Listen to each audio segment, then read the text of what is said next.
సిద్ధమా? ఇంకా అదే విధంగా మరొకటి ఆఖరి కోరిక మనకి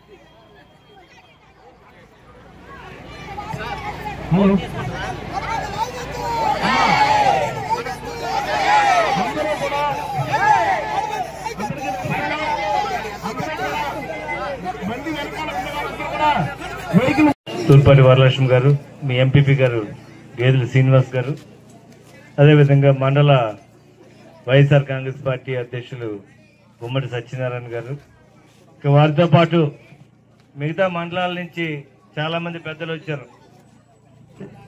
జామి నుంచి గొడ్లి రవి గారు, ఇంకా కొత్త వలస నుంచి మా వైస్ ఎంపీపీ కరిసీను,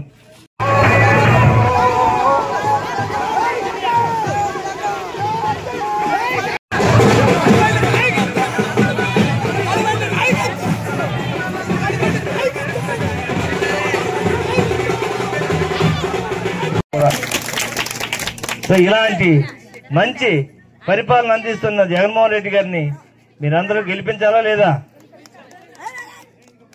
అయితే ఇప్పుడు ఏంటంటే తెలుగుదేశం వాళ్ళు ఏం చేశారు, ఈ వాలంటీర్ల వలన, ఈ సచివాలయం వలన పేదలందరికీ మంచి జరిగిపోతుంది, వీళ్ళు ఇలాగా వీళ్ళకి పెన్షన్లు అన్నీ ఇంటికి వెళ్ళిపోతే వీళ్ళు మళ్ళీ జగన్మోహన్ రెడ్డి గారు ఓటేసేస్తారు, అట్లీస్ట్ వీళ్ళకి పెన్షన్లు అన్నీ ఆపేద్దాం, వాళ్ళు లైన్లో నించుని వచ్చేద్దాం, వాలంటీర్లు వెళ్తే మాత్రం మరి మనం గుర్తు తెచ్చుకోరని చెప్పి ఏకంగా వాలంటీర్లు ఆపించారు.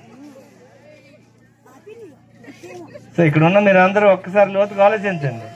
ఇంకా అధికారంలోకి రాకముందే ఈ సినిమాలన్నీ చూపిస్తున్నారంటే రేపు చంద్రబాబు నాయుడు ముఖ్యమంత్రి అయితే ఒక్క పేదవాడికి మంచి జరగదనే విషయం మీరు అందరూ కూడా అర్థం చేసుకుంటే చాలు.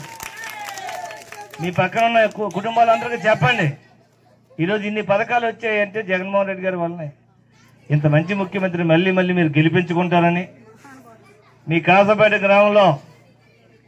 కాసాపేట గ్రామంలో ప్రతి ఒక్కరికి చెప్పండి, మాకు మంచి రోజులు వచ్చాయి, ఆ మంచి రోజులు అలా కొనసాగుతాయి, మళ్ళీ మా ఎమ్మెల్యే గెలుస్తాడు, మా కడుపుని తినంత గెలుస్తాడని చెప్పండి.